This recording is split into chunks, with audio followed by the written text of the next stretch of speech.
So just to introduce myself, I'm Gavin Newland. So I'm one of the developers at Arup who works on Oasys PRIMER. And today we're going to be talking through some of the model checking and QA features within PRIMER that will hopefully maintain the integrity of your model and so on. So we're just going to go through some of the main features, and we'll go through any questions at the end.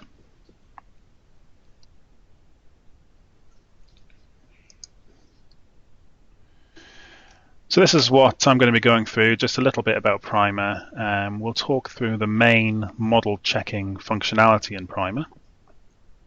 We'll talk a little bit about writing out a model and how that relates to which dyna version you're going to be running in. We'll also talk a little bit about Model Modified, which is a tool for finding differences between models and checking those. There's various visual checking tools in PRIMER, so you can contour things and you can look at things that are attached to other things, as well as an exploded view as well, so we'll have a look at those. We'll also look at contact penetration checking and fixing. We'll talk a little bit about include files and labels and the tools that are in PRIMER that allow you to maintain your include files and the labels within the include files and so on. We'll touch on deletion and mass. Talk a little bit about mesh quality. So as you probably know, PRIMER isn't a meshing package, but there are tools in there for checking the quality of your mesh and hopefully improving your mesh as well. And then we'll talk a little bit about check customization, what you can do to customize checks and add new checks yourselves, and a few various other smaller tools at the end. Now, generally, I'm going to be talking through slides because this type of presentation is often easier with slides, but we will be going into PRIMER now and again for some interactive demos. So there might be some delay when I'm rotating models around, but I'll try to go slowly when I'm doing that so as not to so the latency isn't too bad. Okay, so just a very brief introduction as to what PRIMER is. So the Oasys software for LS-DYNA is what you're seeing here. So first of all, you got PRIMER, which is the pre-processor, and you use that to assemble, edit, and check your LS-DYNA models.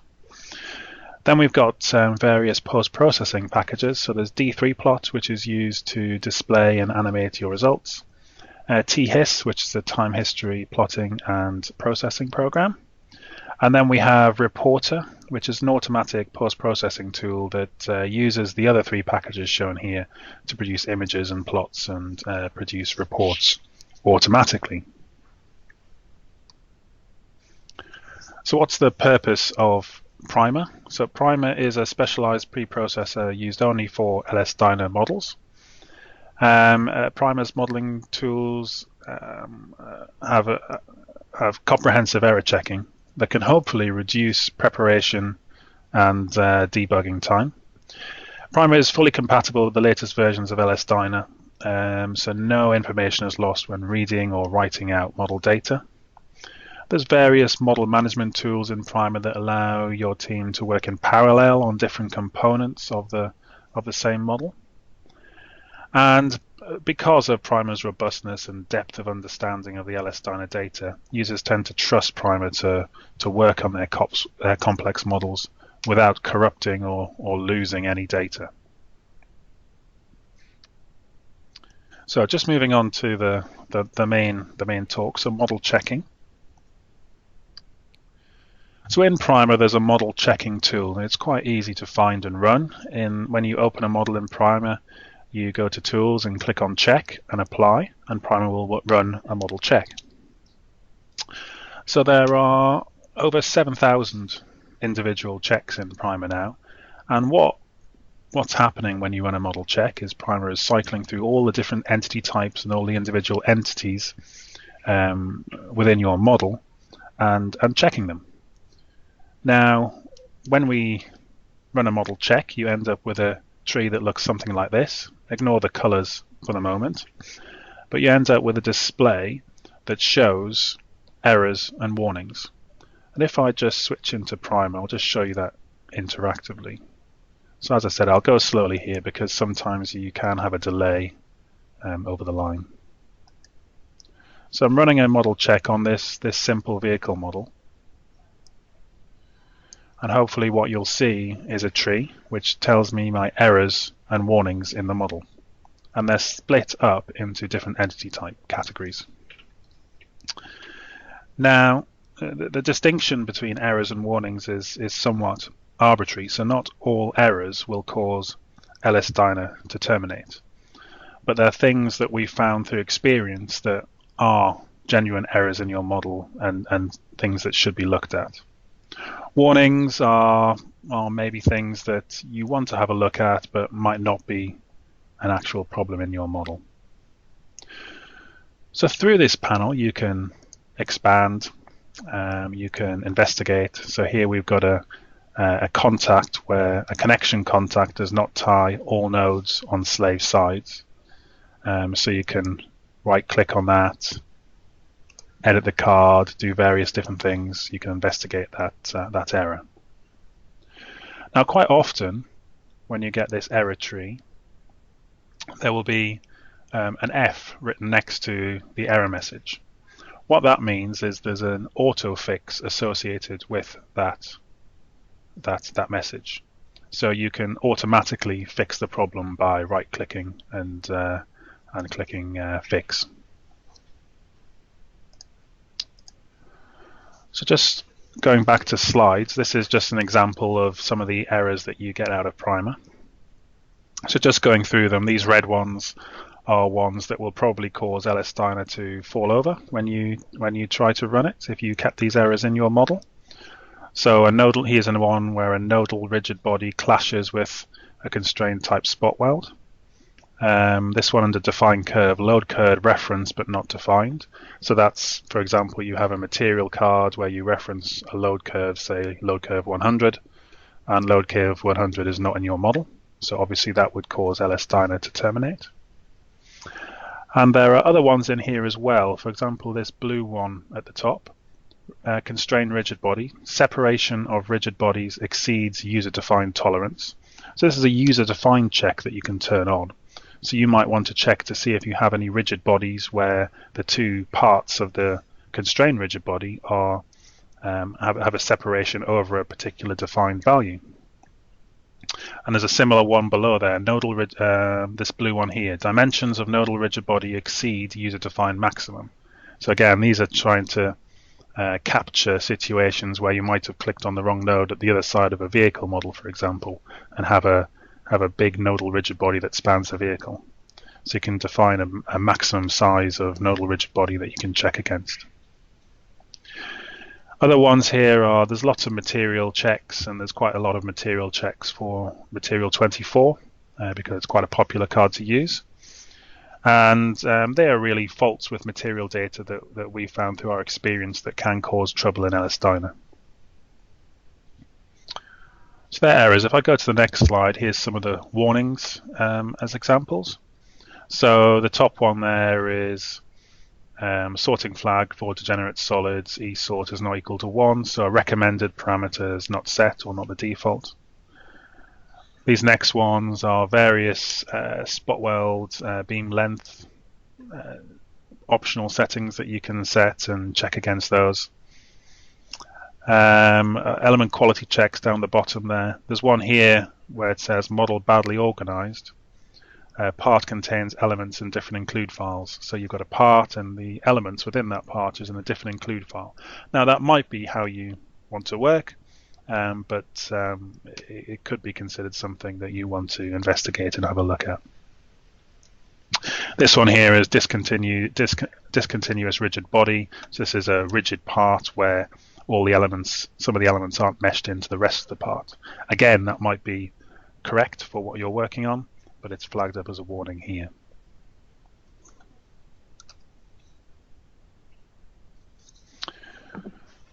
So as I said, there's various different things you can do with the data when you run a model check. So you can click on list and write this out as a text file. You can also automatically run a model check when you're writing out a model, and then the errors will be written to the keyword file as comments. You can run this in batch mode, so if you've got an automatic process, you can run a model check automatically through Primer. With it reads in a model, runs the check, writes out a report on the errors and warnings in your model. And obviously as well, you can look through all the errors and warnings in here, sometimes automatically fix them, or you can go straight away to the entity in question, have a look at it, and modify the data if you need to. Now, I mentioned some of the user-defined checking options. So the one we looked at before was this rigid body max separation. So when you run a model check, there's an options panel that can be brought up, and you have various options that you can set to change these user-defined checks.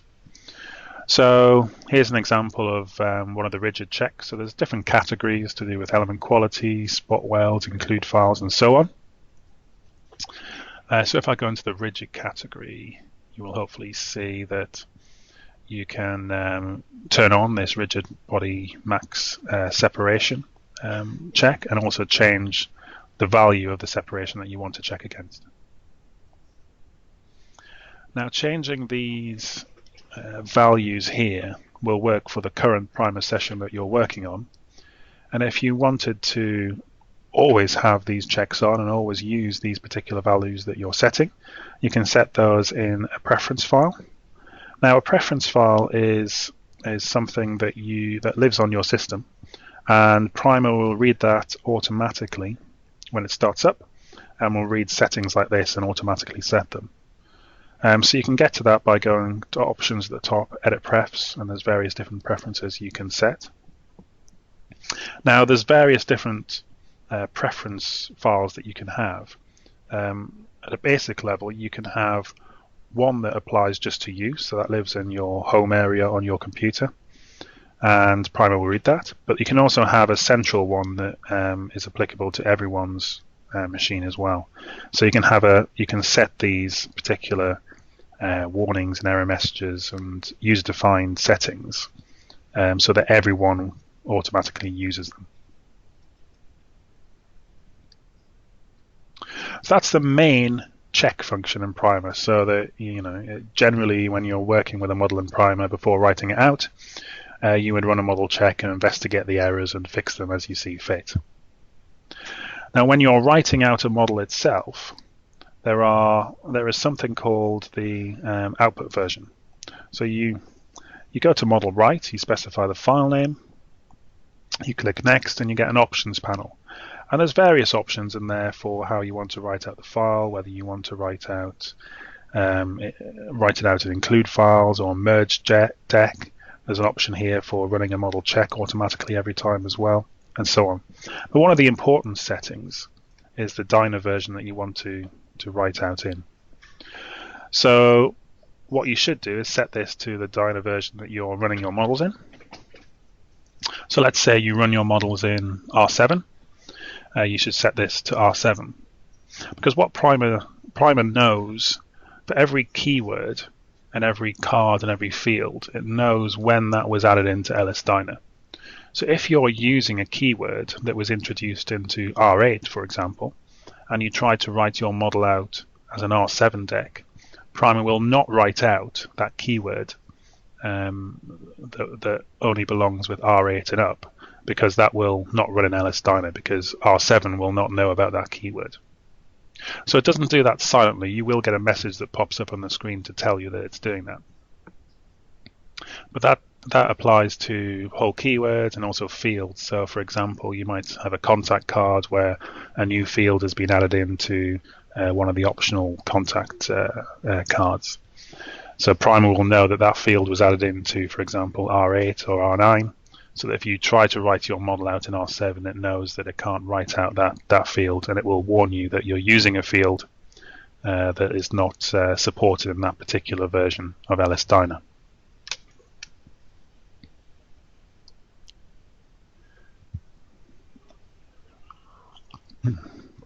Also, excuse me, when writing out a model, if you're working with include files, a useful button to use is this Find Modified button.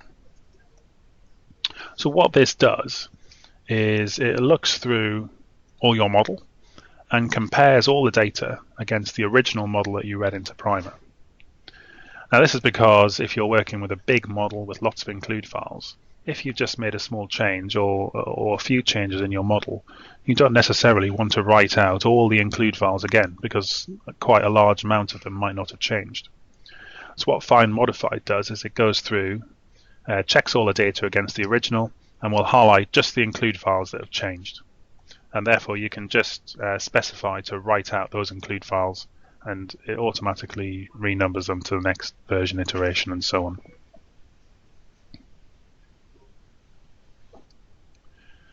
Now moving on from that, in Primer there's a general model modified feature. So you find this under Model and you click on the Modified button, and I'll just show this in Primer actually. So in this session of Primer that hopefully you can see, there is two vehicle models read in on top of each other. So I've got Model 1 and Model 2. And Model 2 is slightly different to Model 1. So if I go to a Model Modified, I have various options. First of all, I need to select my modified model. So in this case, I'm going to select Model 2. And then I can compare that again against different things. So original means compare it against the model that you originally read into Primer before you made some modifications. Model means compare against another model that you have read into Primer. And file means compare against any file that you specify on disk somewhere. So I've got two models read into Primer. So if I just compare against Model 1, and there are various other options down here, and I'll explain what they do in a second, but I'll just click Apply and continue to run that model modified check. And my screen might be a little bit behind for you, but what you should see is another tree that pops up which will list the differences between the models.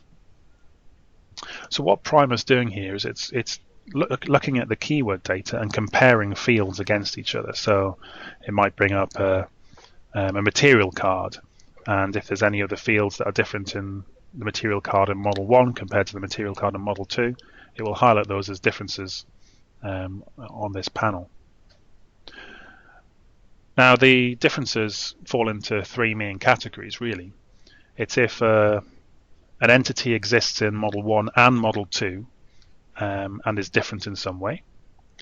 Or maybe you've got an entity that exists in the modified model but doesn't exist in the original model.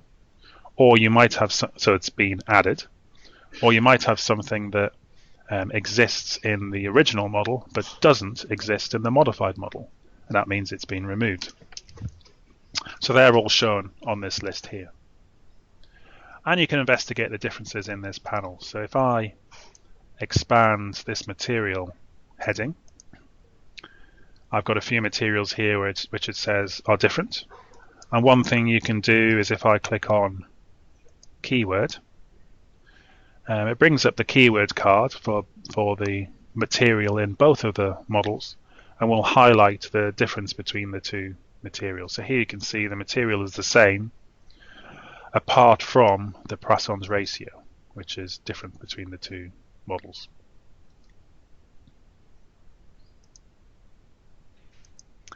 I'm just going to go back to slides.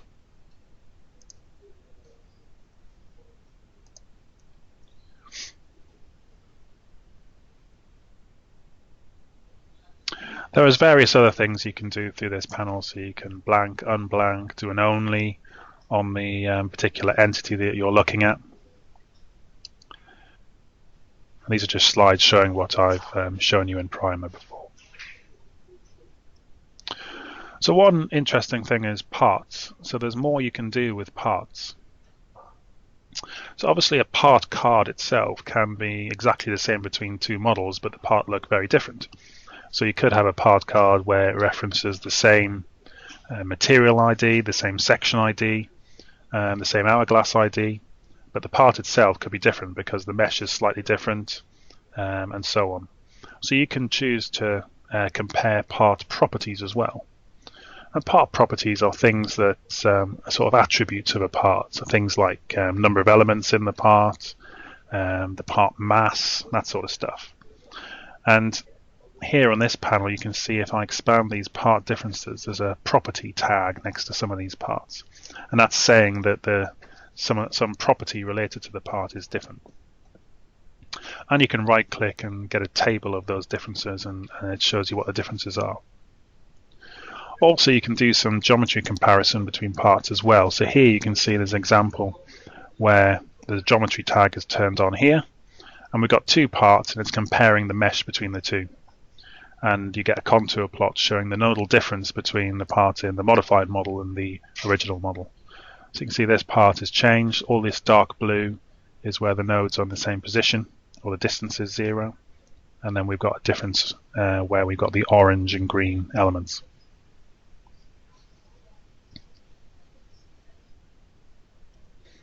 Okay, so that's model modified. We're going to move on to some of the visual checking tools within Primer. So contouring is where you can contour certain data. And I'll just open up Primer again, just to show you where it is. So contouring is down the bottom here.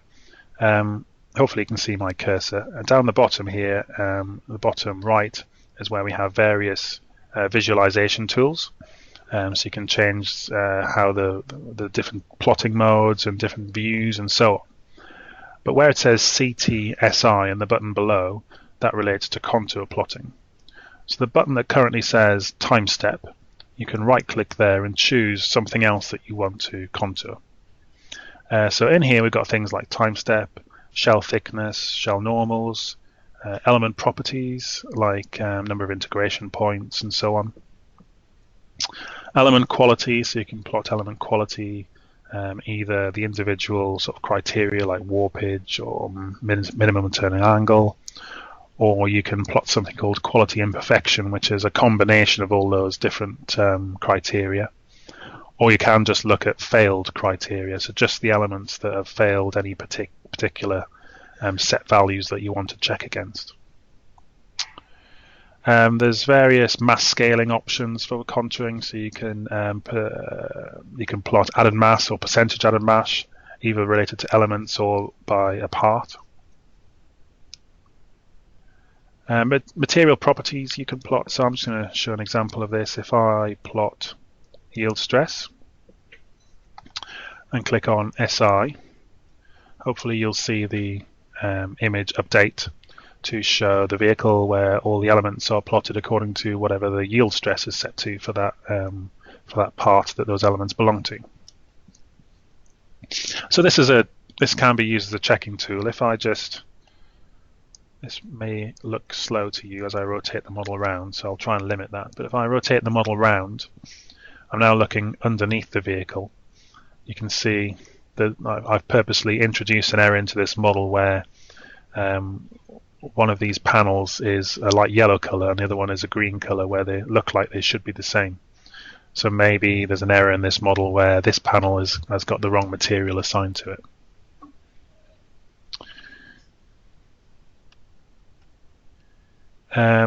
If I plot shell thickness, this is another useful checking tool. You can see you see the thickness of the shells in here. And what you can do is you can click on the contour bars to just see the entities that are applicable to that particular contour bar that you're clicking on. So for example here there's some low thickness values in this contour bar. So if I click on the dark blue square at the top, I just see the elements which have that low thickness. So again, this is a bit of a checking tool because my engine here, I've probably got some null shells on that engine maybe that have a low thickness, so that might be okay. But it certainly looks like this side panel down here has been given the wrong thickness.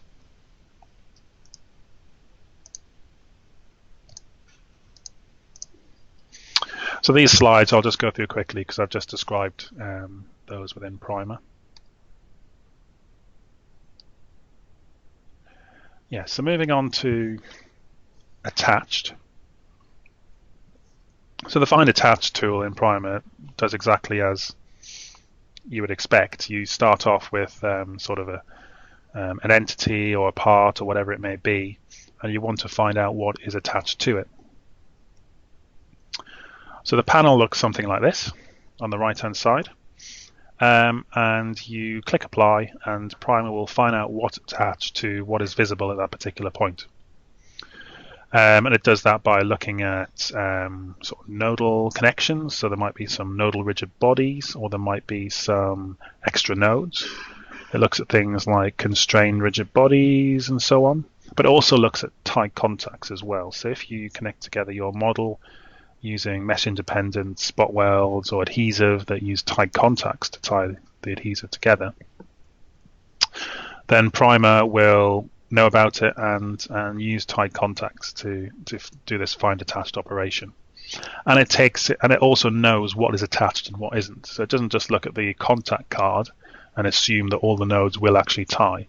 It takes into account, if it doesn't tie for any particular reason, such as being too far away from the panel, or it's not in a box that's specified in the contact, or there's a constraint clash, which means it isn't going to tie. So it takes that all into account. So I'll just go back into Primer to show this. So this example, if I just display the roof, so I'm just looking at the roof now, and if I go to Attached, so this is the panel down the bottom right.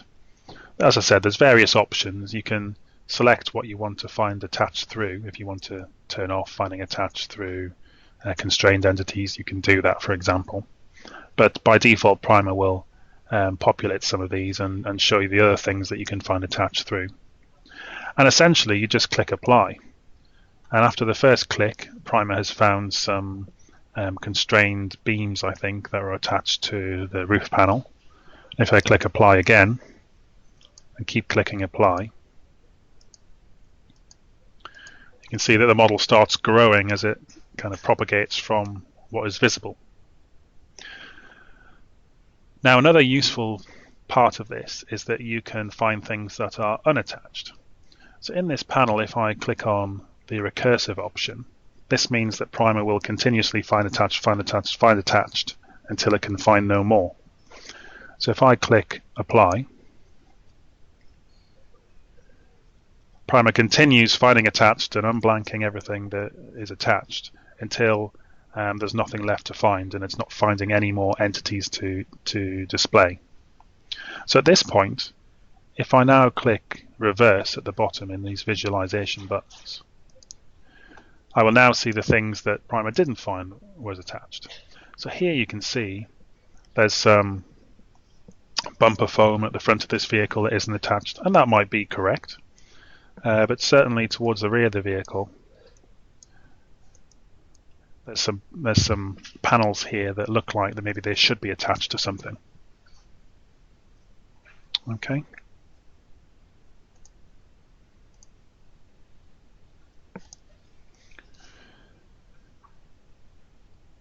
So that's find attached. And again, these slides I'm just going through quickly describe what I've just shown interactively.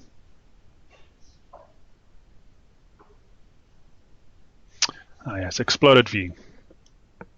So this is another sort of visual tool. Excuse me.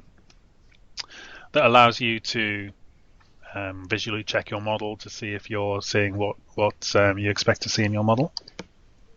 And it does exactly as you would expect. It explodes the model out so you can see it in some kind of context. So it explodes different things. So you can choose to include files, which is probably a useful thing to do. You can choose to explode all the parts in your model if you wish, or you can choose to explode part sets and things like that.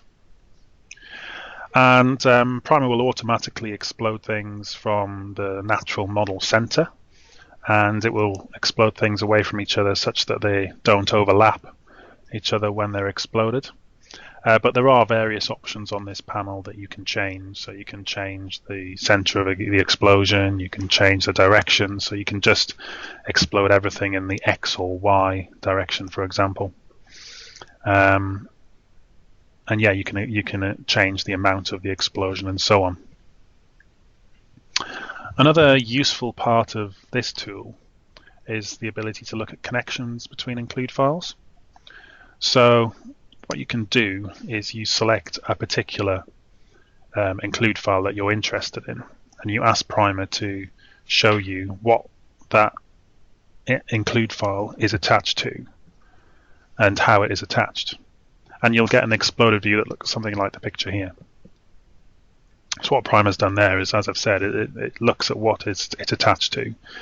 It explodes it from the other include files that it is attached to, and then shows the connections.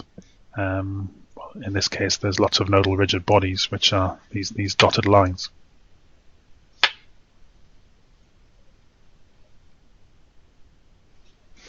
Okay, so moving on to contact penetration checking and fixing. So contact penetration is obviously something that's very important in LS-DYNA. It's very important to have an understanding of what's going on in your model in terms of penetrations, and Primer can be used to check for those penetrations and to fix those penetrations.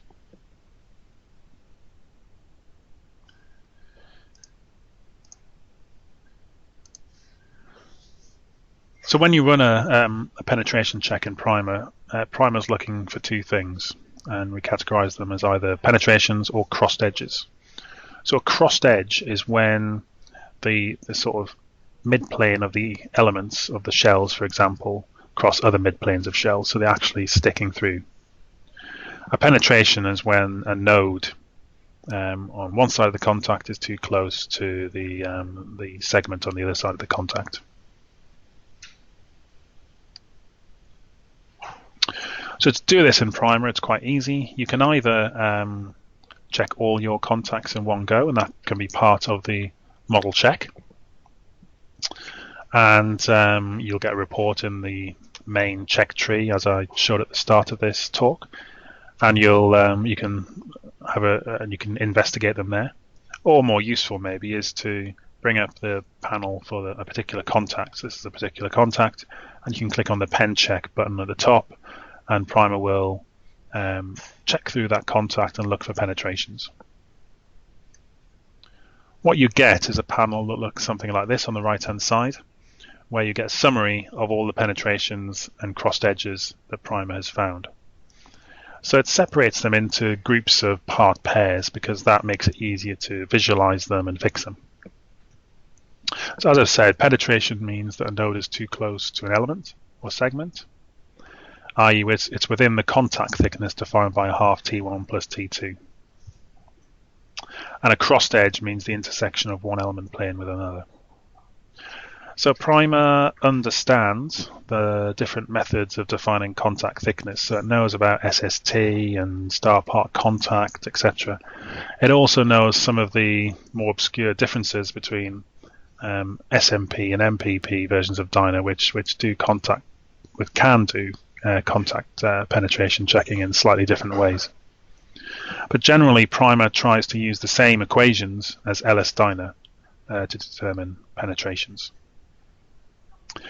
So in this panel, as I said, you get a list of all the part pairs, and for example, this top one says there's between these two parts there's 5 crossed edges and 6 penetrations. And at the bottom here, in the yellow text, you get a summary for the overall penetrations in this contact, the maximum penetration depth, and so on. And it's this section down here which is most useful when you want to investigate these penetrations. So you can contour these penetrations by clicking on these buttons, CT, SI, and Wire. And generally what you'll see is that the crossed edge is shown by this yellow line and grey elements around it. So that's where you can see where some elements are actually sticking through some other elements. The penetrations themselves are shown by these contour colors, and the contour, the color of the particular contour level indicates the depth of the penetration. So you'll get the element on one side and the node on the other side colored the same color, and you also get an escape vector which shows the depth of the penetration and the escape vector that it has to go along to fix that penetration.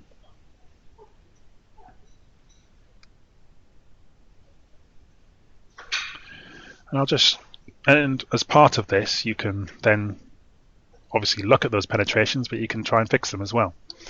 I'll just briefly show you that in Primer in an example.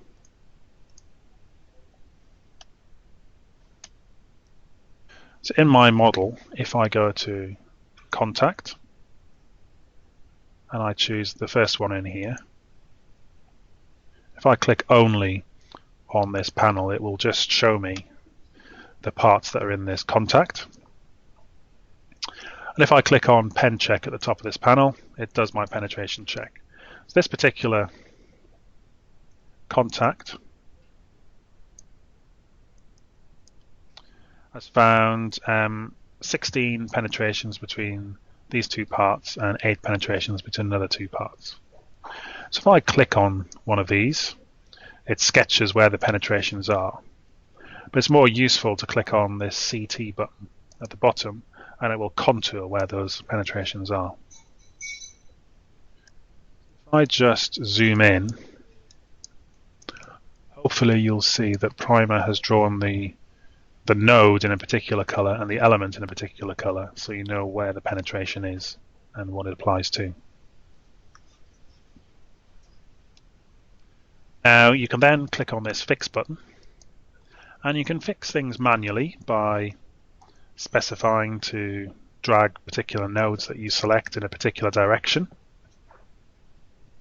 Or there's an automatic fixing feature where Primer will iteratively move the nodes along the escape vector away from the penetrating element. So if I click Apply Fix, so those original 16 penetrations have now gone down to 0.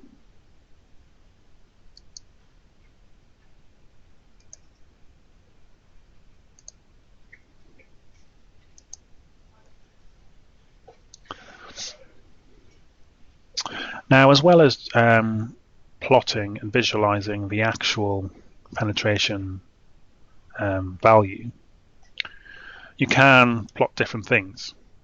So if you wanted to find whether any penetrations exceed a certain tolerance, say 0.2 millimeters, you can input a minimum value in the penetration check. So that's been done here. This penetration's magnitude has been set to 0.2. And now you will just see penetrations which are greater than 0.2 millimeters.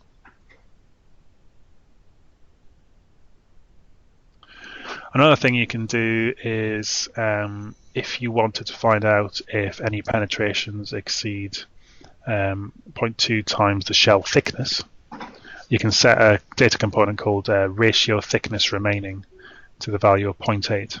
And that means that Primer will display colors only when the remaining thickness after the penetration is subtracted is 0.8 or less times the thickness. So there's various options you can do for visualizing these penetrations. And this is just a slide showing how to fix things which I've shown you interactively. So in terms of fixing crossed edges, you have to tell Primer which nodes are on the wrong side, the ones that you want to move. Because you can imagine with this, you might want to move these nodes that are highlighted, but you could move some of the green elements here up as well. And there's an automatic method for finding all the nodes on one side of the particular crossed edge. So you can click on one node here and it will propagate to all these ones, and then automatically move them through to the other side to make sure you eliminate the crossed edge.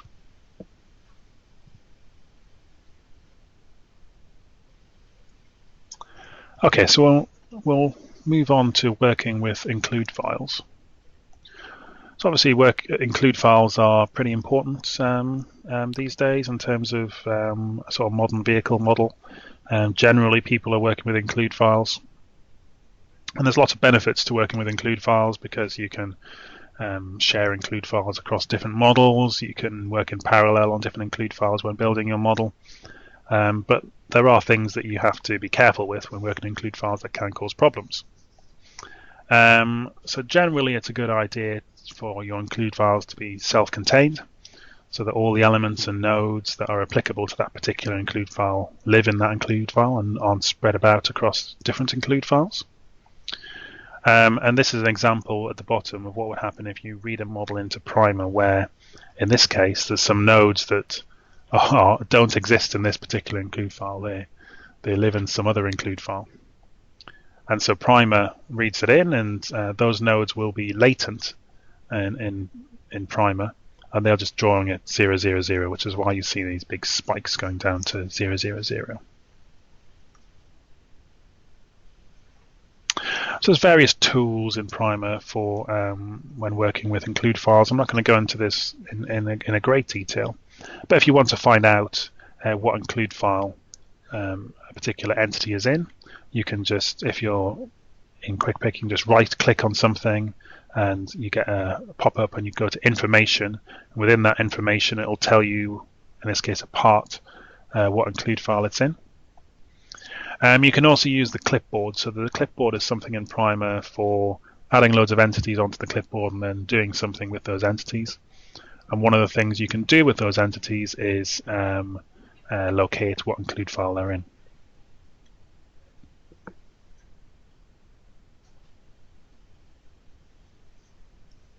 This is just a slide showing how you can move entities to different include files. So let's say you've got some entities in a particular include file and you want to move them to another include file.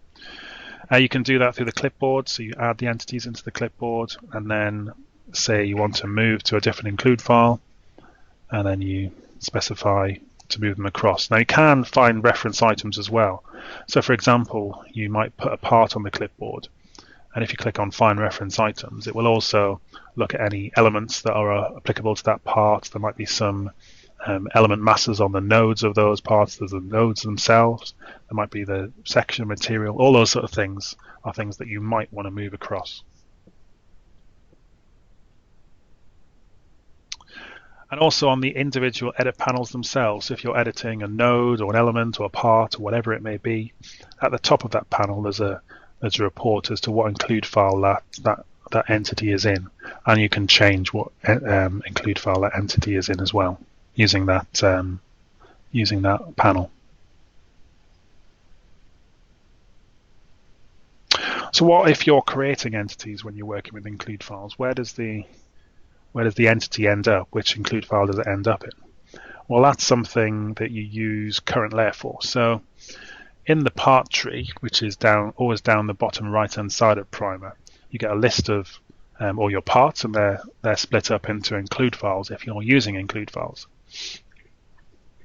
And in there you can specify what your current layer is, and it's shown as these folder items. The green one is the one which is a current layer, but also there's a green bar in Primer which always shows you what the current layer is. And when you've got your current layer set, when you create some new entities, they will always go into the current layer. So it's a way of controlling your include file, the entities that you're creating and where they end up. So it's quite useful. Otherwise you might end up with entities being created in an include file that you didn't want them to end up in. And then this is one of the more useful parts of include file management within Primer. So generally when you're working with include files, you want all the entities within an include file to live within a particular numbering range. This is to avoid problems when you try and run a model in Dyna and you get label clashes. So you don't want to have an element of label 100 in include file 1 and an element of label 100 in include file 2. Because that won't run in Dyna and you'll get a termination. So what you can do is in Primer you can set up numbering ranges, that Primer uses to check your model against, and also uses when creating new entities and renumbering to make sure that the entities within particular include files adhere to those numbering ranges that you have set. So you get to this by going to Model Renumber, and there's a Renumber Includes button, and you get a panel that looks something like this on the left-hand side. So you get all your include files listed down the left, and then there's various inputs where you can specify what your include ranges are.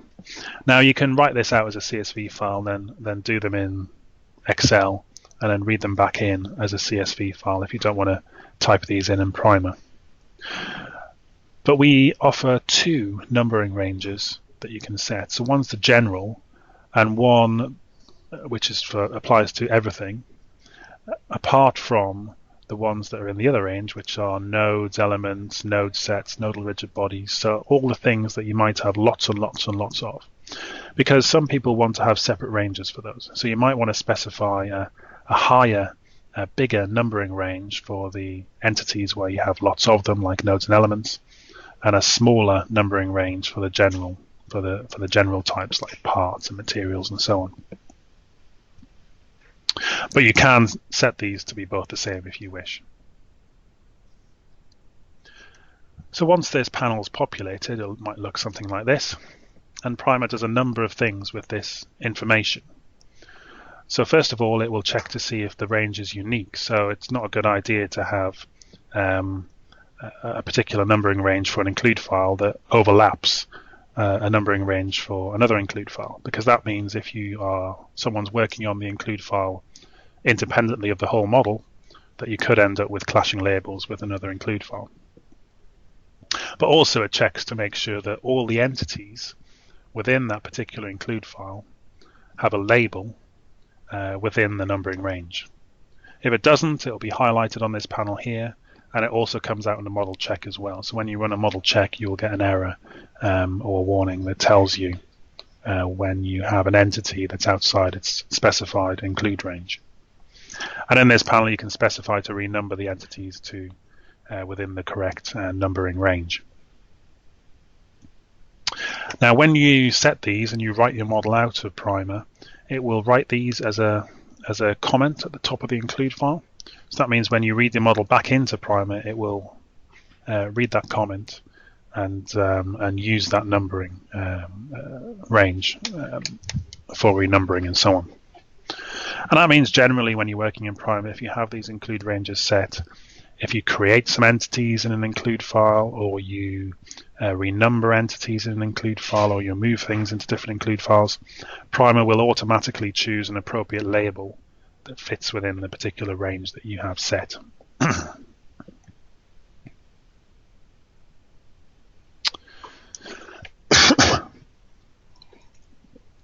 I'll just briefly mention another tool related to include files, and this is replace an include file. So if you want to replace an include file, so you might want to replace a barrier or a dummy or something like that, there's a particular tool that allows you to do that quite easily. Okay, now moving on to visualizing labels. I'll just go into Primer to show this. So this is a tool that we can use to visualize what labels are currently being used within the model that you have read in. So you get to this by going to Renumber, and then you click on the Visualize button, and you get a panel that looks like this. Hopefully it'll come up for you. So what we're looking at here is kind of a graphical representation of what labels are currently being used within your model. So down the left-hand side, you have all the entity types that you have in your model, and across the top you have the labels. And the dark block areas represent label blocks that are currently being used by entities, and the white areas represent areas that are free. And as you move your mouse around, it highlights the different blocks, and you get feedback at the top telling you what's used and what's not. So and you can do various things with this panel. Here I'm on the row showing solid elements, and if I hover over this black block, if I right click and click on, you can blank, unblank, and so on. If I click on only, and if I press my shortcut key I for iconize, it iconizes the panels that you have open. You can see that I'm only viewing those solid elements, and that's the solids in the seat in this model. You can do other things in this panel as well. So if I left click on this block, I can drag it to renumber it. So I've just renumbered those solids to a different position. And there are different things you can do in this panel. So this might not come over well across the in the webinar, but if I right mouse click and drag with the control key, I can dynamically zoom in and pan back and forward to have a closer look at these bars.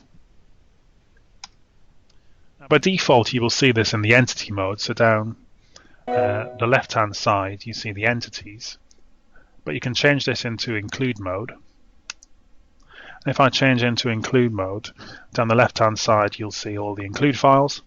And again, you just see what labels are used within the include files. But this is a useful visualization tool, so you can see what labels are being used, and you can see where you have kind of entities that cross over each other and so on.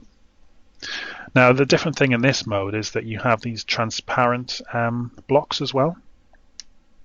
And those transparent blue blocks represent any include ranges that you have set in Primer. So the include ranges that I showed just before there, if you have those set, then you'll see them here. So for example, for the seat here, you can see that I'm using about a quarter of the labels within my particular include range.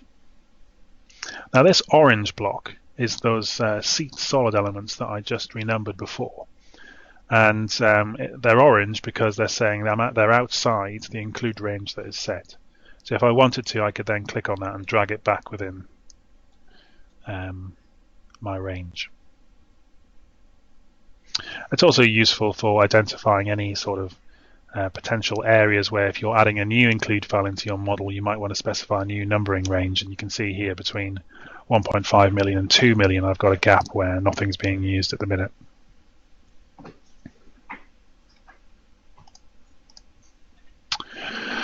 So going back into my slides, I'll just quickly go through these because these are just slides that that show the panel that I've just described.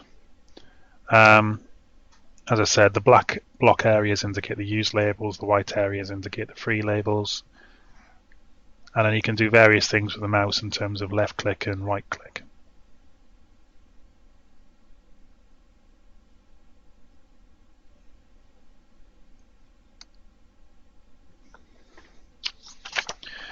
Okay, moving on to deletion. So removing entities and deleting entities in your model is an everyday tool. You want to do it all the time, I would think. So you can do that in Primer by going to Tools, Remove. Then you'll get a list of all the entities that you have in your model, and you can select what you want to delete and click Apply. Now, Primer knows about the relationships between the entities in your model. So for example, if your part references a material and a section card, Primer knows about that, but it also knows what refers to a part. So it knows that elements refer to a part, or constrained entities refer to a part, and so on. So if you select to delete a part, Primer will also automatically find all the things that it needs to also flag up for deletion to maintain the integrity of your model and not to introduce errors. So here's an example on this slide where I've chosen to delete a part, but it also says to not introduce errors into your model, you have to delete 753 shells. So those will be the shells in the part, shells in the model that reference that part. There's also 3 constrained entities, so they are likely to be constrained extra nodes or constrained rigid bodies that refer to that part. Again, it flags up the nodes as well that are applicable to that part, and then there's a set node which refer to the nodes that you're going to delete due to deleting the part as well. So it's really, deletion is built around these relationships, and also helps to, and therefore helps to maintain the integrity of your model and not introduce errors by deleting things. There's also a general undo button now at the top of Primer, which will undo deletions such as this.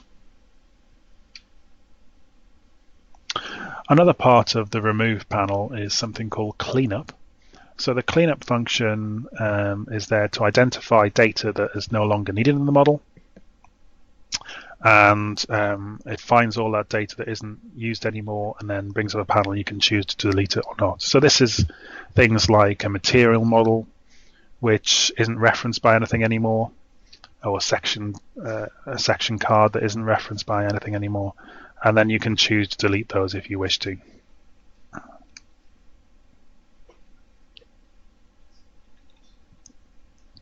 Okay, so moving on to mass. So there's various tools in Primer for looking at the mass of entities. So there's one general tool called mass properties, and you find that in the tools panel at the top of Primer. So that is up here, so tools, mass properties. Now you get a panel that looks like this in the bottom right hand corner where you select some entities. So it might be the whole model, it might be an include file, it might be a part set, it might be a part, or it might be just a group of elements. And you ask Primer to calculate the mass that the mass of those entities that you've selected. Excuse me. You get a summary that looks something like this. So it tells you the mass, it tells you the center of gravity, and it tells you the inertia tensor as well. Now, another very useful tool for looking at part mass information and also other part property information is the part table. So if you go into the parts panel in Primer, you can click on table and open up a table for all the parts in the model, or just a subset that you choose. And then you can turn on different columns for different properties. So it might be element formulation, number of integration points, the density on the material card that it references, C of G, all this sort of stuff. But one of the more useful things is the mass information. And there's various mass columns you can turn on, as you can probably see here. So there's structural mass, assigned mass, non-structural mass, added mass, percentage added mass, all this sort of stuff. So at basic level, you could look at the mass of the elements, that is just the area times by the thickness times by the density of the material. Or you can look in more detail at how much added mass is on there according to what time step you have set. If there's any lumped mass, which is star element mass on the nodes of that particular part, and so on.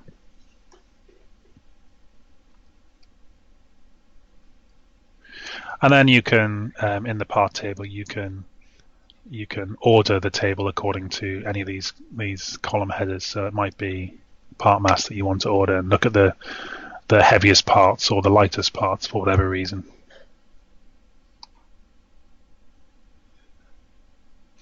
Now, assign mass isn't really a checking tool, but it's quite useful. So I thought I'd mention it in this talk. Is what it's there for is massing up your model. So you might have an assembly. Let's say you have an assembly of parts on your left-hand side here, and you want to either set a target mass for that assembly to be, or you want to add a certain amount of mass to that. Assign mass is a way of doing this. So you specify that mass that you want to add on, or you specify the target mass, and Primer will calculate and create star element mass that it needs to distribute over those parts to achieve that target. Now, as well as specifying a target mass, you can also specify a target center of gravity, or you can specify particular values of an inertia tensor as well. And Primer will do the calculation and work out how it has to distribute the mass through element mass over those parts to achieve the target specified. Now, in the new version of Dyna Primer that we have coming out in the new year, you'll also be able to do this with star element mass part as well, rather than using the lumped masses.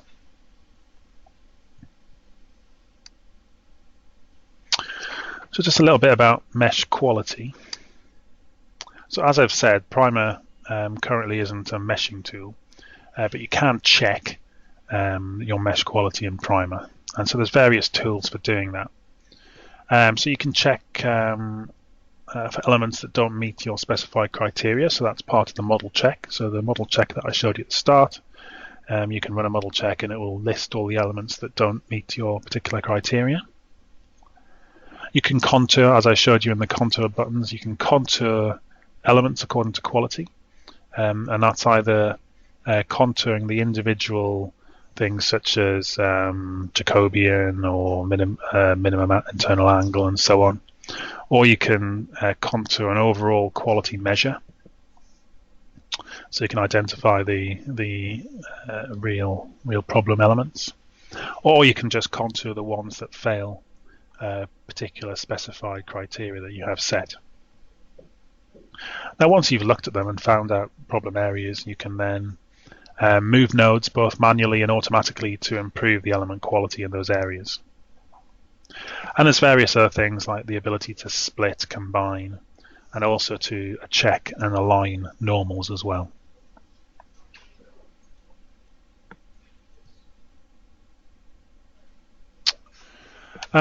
So I'll just talk about check customization. So I've gone through various things, and one of the main things I mentioned with the main model checking panel is that we've chosen through our experience what we think an error or a warning is. Now you might disagree with us, and there might be some things that we put in as warnings that you might want to flag up as errors. And there might be things that are errors that you aren't particularly bothered about. You don't want to see those at all. So you can customize those, and you can do that interactively in Primer, or you can set it manually yourself. Essentially, the way this is done is that there's a file that lives on your system somewhere, and in the same way as those preference files I mentioned before, these can be something that applies to an individual user, or they can be live in a central area that everyone accesses. And these files contain information to either promote, demote, or ignore particular errors and warnings.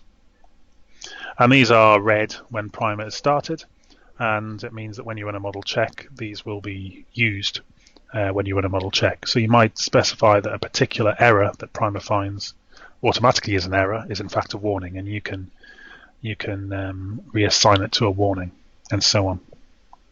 So that's one level of customization. The other thing you can do is you can add your own warnings and errors. Now you do this by using the internal scripting language in Primer. So Primer has an internal JavaScript language which can be used to do any number of things. And one of the things it can be used for is writing your own custom checks. And now those custom checks can either apply to the whole model and be sort of a model check, or they can apply to individual entities. So for example, you can have a particular part check that will run on all the parts in your model.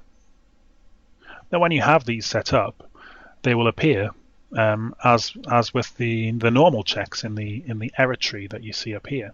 So here's one that isn't a. This is an example of one here that's highlighted. Node set. Constrained node sets are not allowed. Use nodal rigid bodies instead. So that's not an error check that's in Primer, but it may be that that a company has said that as part of their modeling guidelines, they don't want to use node sets, and they should be using constrained node sets. They should use nodal rigid bodies instead.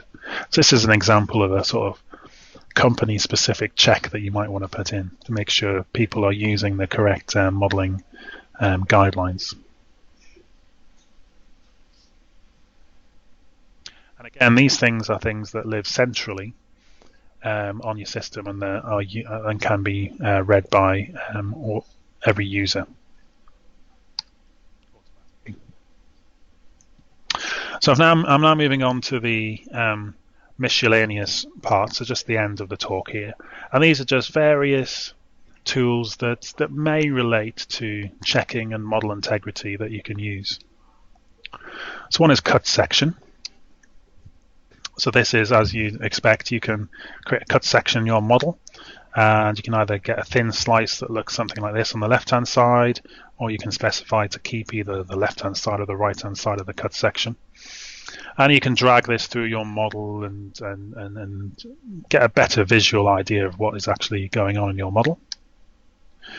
Now, it's not very clear in this picture, but when you do a cut section, Primer will automatically show you the true thickness of the elements that you're cutting through.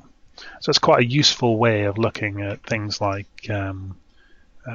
penetrations and contact penetrations and so on. Another useful thing you have in this panel is the ability to get out some properties of the cut section. So this is available in the cut section panel, but it's also available for database cross sections as well, star database cross section. So Primer will take that slice and you'll get a panel that looks something like this on the left hand side, where it does various calculations to get you things like elastic properties, plastic properties, IXX, IYY, and so on. And you'll get a report of that you can then output as a bitmap or as text data. Cross-references, there's various cross-reference buttons. It's called XREFs in Primer, and you'll see these buttons all over the place. So the main way to access them is on an edit panel. So this panel here shown in the middle is an edit panel for a part. And if you click on View Cross-References, you get another panel that opens up where you can see these relationships between entities that I was talking about. So you can see here for this particular part, this part is referred to by some shells and some constrained entities. So there's an extra node and 2 rigid bodies. But it also shows you on the right-hand side the things that this part refers to. So materials and sections in this case. So it's a useful way of accessing the relationships that exist within your DYNA model interactively. This isn't really a checking tool, but there are lots of checks that are associated with it. It's a useful tool that's used quite a bit, so I thought it was worth mentioning. Replace part. This is a tool that allows you to replace a part. Excuse me. So here's a very simple example where we're replacing this roof with a modified mesh of the roof.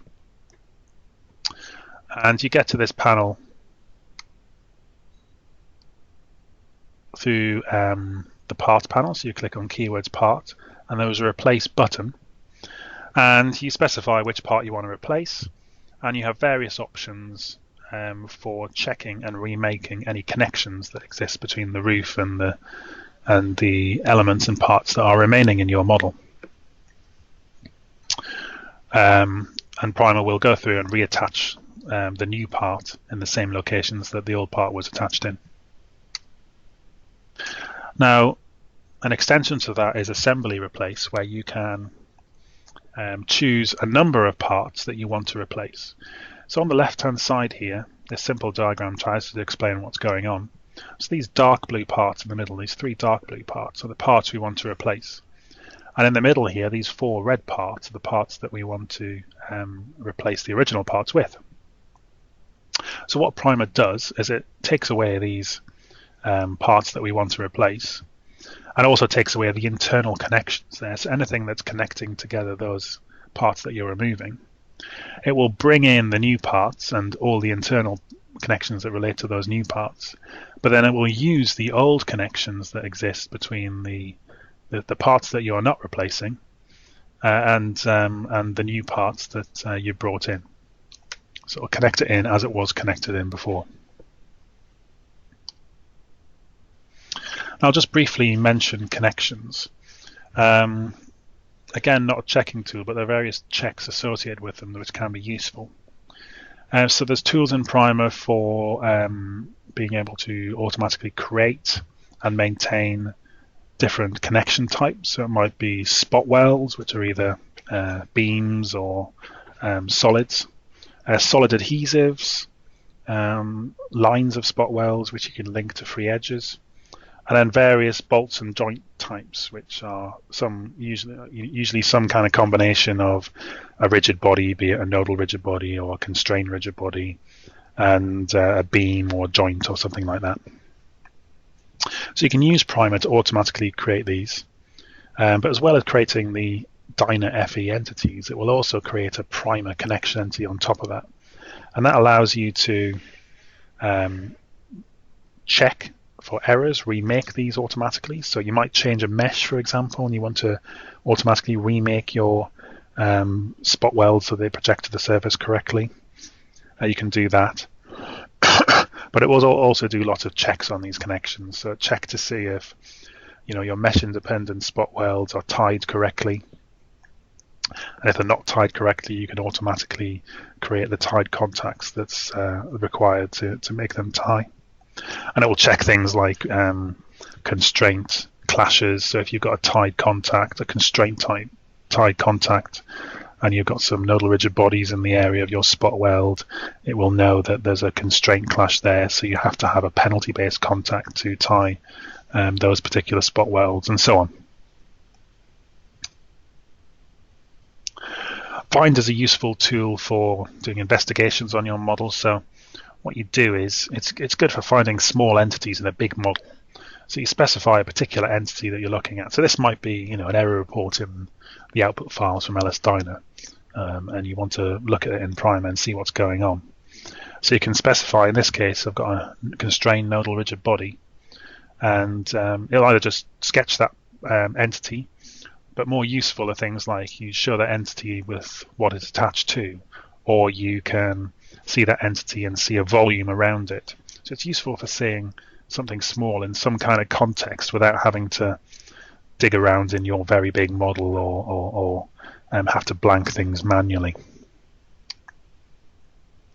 Now, I briefly mentioned scripting before, but I'll just mention it again. So this is why would you want to write scripts within Primer? So it's got this internal scripting language which gives you access to some of the tools and a lot of the keyword data that's in Primer. So why would you want to use scripting to add a new capability? Well, it's a quick turnaround, so you don't have to wait for a new version of our software to use it. You can whatever you do, you can keep it completely confidential within your company, and it's under your control. You can do it yourself if you wish. You can do whatever you want with it. So example applications could be creating a simple mesh or test models, data checking or correcting. So I mentioned how you can add in your user-defined checks. Input or output translators is a good one because if you have data in a particular file format that Primer doesn't currently read, it could be spot weld data or connection files or whatever it may be, you can quite easily use scripting to read that data in and convert it into LS-DYNA data. Or automating routine tasks. You may find something you're doing repeatedly again and again and again, and the chances are you can probably automate that using a script. In our post-processing software, we have the same functionality in D3plot, and the most useful thing there is for creating your own data components for plotting. So as well as being able to plot the standard output from LS-DYNA, you can create your own contour plots, data values for particular elements or nodes, and that can be based on information that's already in the outputs from LS-DYNA or from external files or whatever you want, really. Bill of materials. Now, this is a tool for importing CSV data into your model, so you can import information on parts. So you might have a CSV file where you have a part and it tells you what the gauge should be, the material should be, and so on. So you can read that data in and apply it to your model quite easily. But in terms of checking, the useful thing you can do is you can read the bill of materials file in and check that against your current model, and it will show you where there's differences. So you can see where there's differences compared to a sort of standard bill of materials that you should be working to.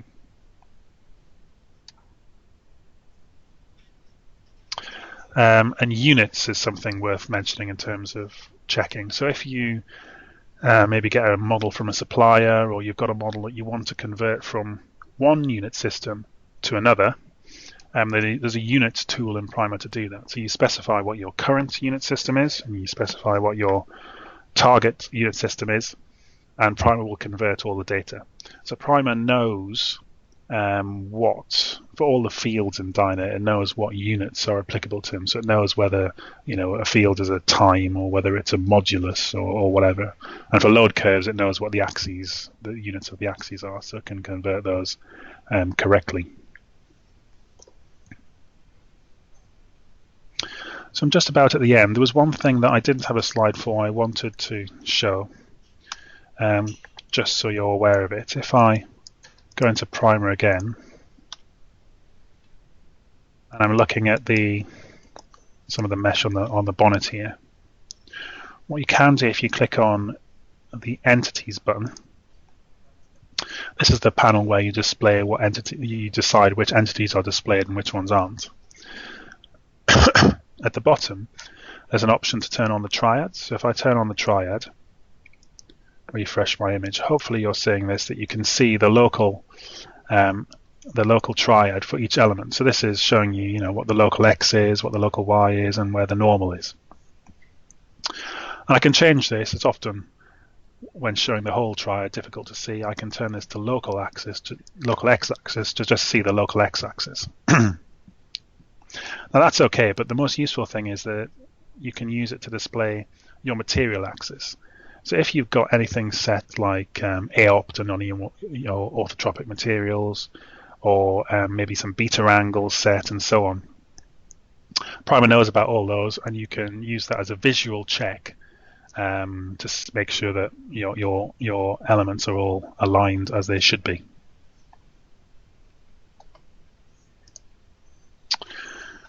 Okay, so that has brought me to the end of my talk today. Thank you very much for listening, and yeah, thank you very much.